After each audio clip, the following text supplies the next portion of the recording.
Well, hello everyone, I'm Carl Tanana and we're here today to talk about the new global law trials that are already in effect in the Northern Hemisphere and come into place in the Southern Hemisphere from the 1st of January 2018. Now I've enlisted the services of World Rugby referee manager Alain Rolland to just tell us a little bit more about what's going on now. So Alain, what are we here today for?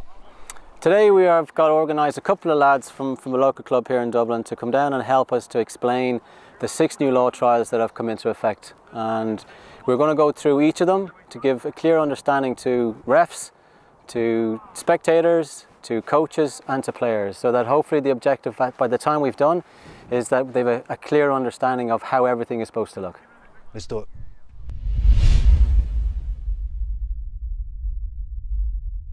All right, Rollers, take us through the first one. Okay, the first one is there's no signal from the referee to the number 9 in relation to the scrum feed. Okay. All right, so we're going to call it in, and once they're set and the objective is steady scrum, then the ball goes in.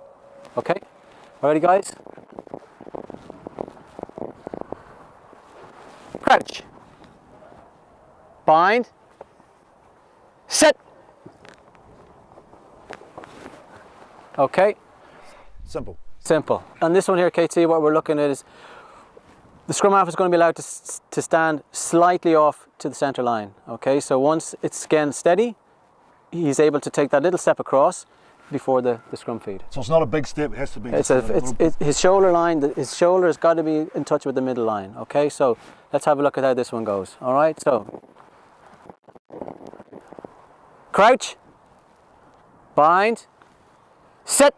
Now you'll see he'll stand a small step to the right, scrum and strike. Okay, and again the objective around that is we're conscious, you know, in introducing a strike, is that we don't want to be overextending the players when it comes to, but we're insisting on a straight feed and it gives them an opportunity to strike the ball.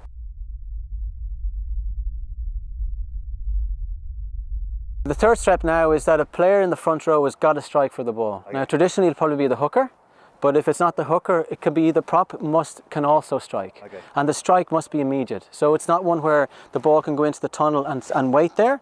It's got to go in and it's got to be struck, you know, immediately. So that's our objective for this third one. Anyone in the front row? Anyone in the front row. But I would say traditionally it'll probably be the hooker. Okay, okay? Ready to go?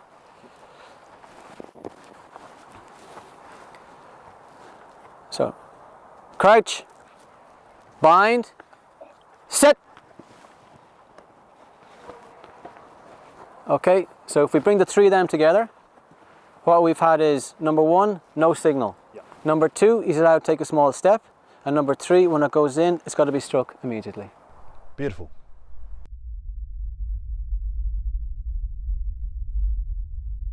All right, Rollers, take us through the next situation. Okay, this is the last situation, is where the number 8 is now allowed to pick the ball out of the second row. Okay, there's a safety element involved in this, also a continuity element involved in this. All right, so if the ball has been put in, or when the ball has been put in and it's been struck and it gets lodged in the second row, previously he was not allowed to play the ball until it was at his feet. Yes. But now he can actually reach in, or if the team is under pressure and it's been put into the second row and they're beginning to be put under pressure, he's allowed to reach in and pick it and play the ball immediately. Okay. All right, so it's going to allow just to try and get more ball out of the scrum.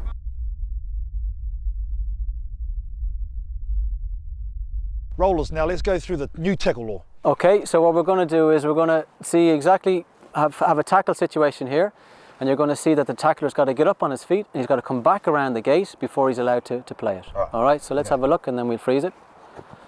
So tackle, you'll see he's come back around, freeze it there, and you'll have seen he's had to come back around before he's entitled to have any rights on that ball again. All right, Rollers, what are we trying to do here around this area? Okay, so what you would have seen is the player had to come all the way around the gate before he's got any rights to play the ball. Yeah. All right, and the objective really is to kind of clear up this area. Yeah. All right, bring it in line with the ruck law, and to simplify how everything is actually done. All right, I can understand it. Everybody can, yeah. So KT, what we're looking at here now is what you were no longer allowed to do. Yep. All right, so there was always an opportunity where the player would try and get up and beat the ruck to see if he could play the ball. So we'll have a look at what happens here now. So a tackle is made, player's getting straight up on his feet and he's playing the ball, and he's now, as we saw on the previous one, he's got to go around the gate before he's entitled to do that. Okay, because we need to keep this area clear. Well, like you say, he's there making a mess, whereas now you've got to go around Yeah, a lot clearer. and we've also got a situation that he can't just stand here and obstruct, so he may decide he doesn't want to go for the ball. He might decide, I'm going to stand here and maybe be obstructive. Yeah. You know, that can't happen either. So as soon as he makes the tackle, he's got to get up on his feet and he's got to get around immediately through the gate.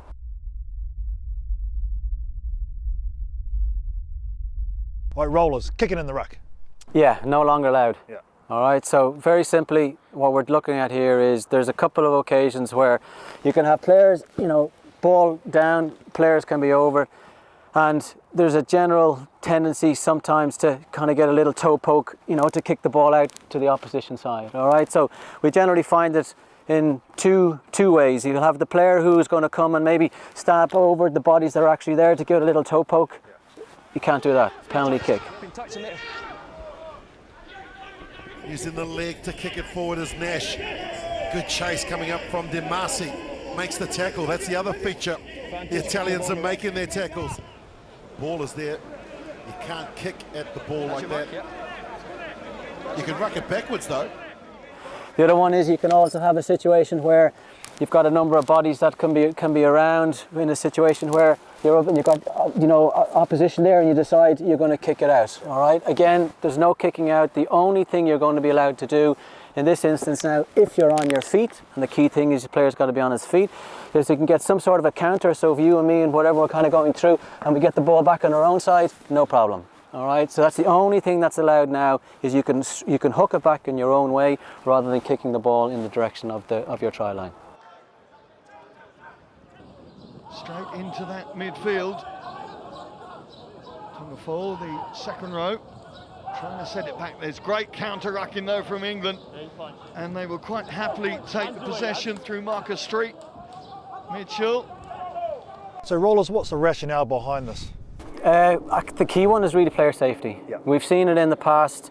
The temptation is to try and disrupt, to try and get a swinging foot coming through to try and kick the ball, and we've had contact with the head area. Yep. So number one, it's trying to eliminate and successfully eliminate any potential contact to the head, because the temptation is to kick the ball out. All right. And then the second part of it is just to make it consistent with how we operate the scrum. Okay. You know, in the scrum, the only way you can get it back is by hooking the ball back. So we're tying it in line with that. So if you do kick it through, what's the sanction? Penalty kick. Penalty. Yeah. So anybody who kicks it out, yep, it's a full arm penalty. Okay.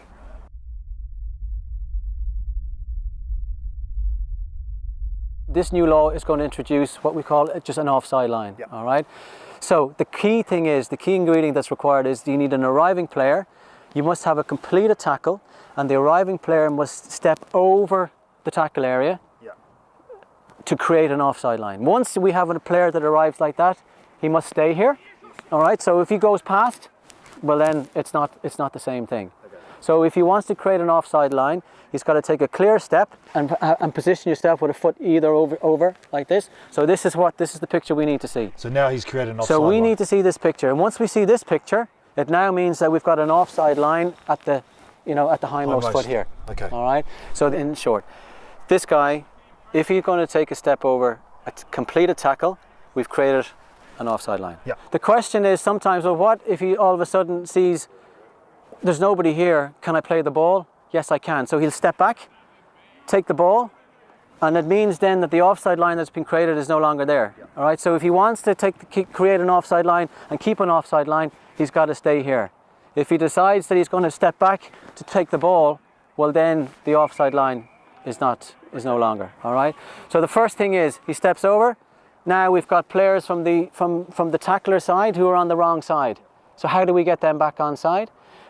Again, the key thing, he's staying here, he's over the ball, so we have an offside line created. So these guys have got to either get back to the hindmost foot. So we now have a situation where they're at the very generous hindmost foot, but they're at the hindmost foot. So now they're back on side.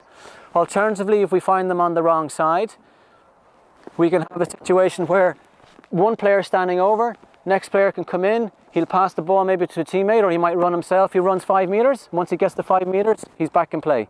All right. Second option. And then the third option, again with the player standing over the ball, we could have a player who comes in, he might give it to his teammate, or he might do it himself, and he kicks it. And once the ball is kicked, well then anybody who's in this area that's technically in front of the offside line is back in play. Okay. So they're the three. Three ways.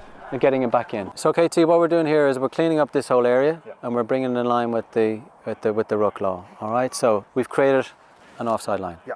Simple as there's an offside line that's now created. Okay, so what happens to players that are on the wrong side? They've got to get back, get to the hindmost foot, if they're in a position to do so. If the ball is passed, if the ball is moved, insofar as a player runs 5 meters, he can be tackled, and likewise if the ball is kicked, they're back onside. Yeah. And that's the only way these guys can kind of get back into it. Okay. Okay. If we have a situation where the player has not elected to stand over, and we have the players that are on this side here, they're not offside. We still have got the concept of open play. Yeah. So at this particular moment in time, if the ball was taken, he doesn't step over, he passes it to his teammate, and he's then tackled by this player, it's play on. Okay. Because it's open play. Still open play. So the only way that you can protect yourselves and get yourself your offside line is by taking that solid step over and staying there, and that creates the offside line, and it means then that everybody has got to go as if, as you would normally would. Yeah. Is that okay? Okay. So the last thing we need to just look at is we will have all the players that can be in. The ball can be up and it can be inside. We can have here, we can have this player here, and we've got no contact. Okay. Right? We've got no contact. And then the thing is, can this fella pick the ball? All right? He's got the ball in between his 2 feet. So just like a situation, he's able to pick that and go. So he can go. All right, because we've got no contact. We don't have a ruck. No opposition has made contact. We have formed a line, but he's still entitled to play the ball. So our opposition are here. Yeah. They haven't engaged. So they haven't engaged. So if he wants to pick it and go, he can. Okay. So if we take a situation there, KT, where we look at that exact one, and when there is a situation where there is contact, so he stands over, his players are in with him as well. We now have we've a ruck. Now at this stage, the only person that can play this ball is whoever is at the hindmost foot. So this player can no longer has any rights to the ball. He cannot play with his hands because a ruck has been formed.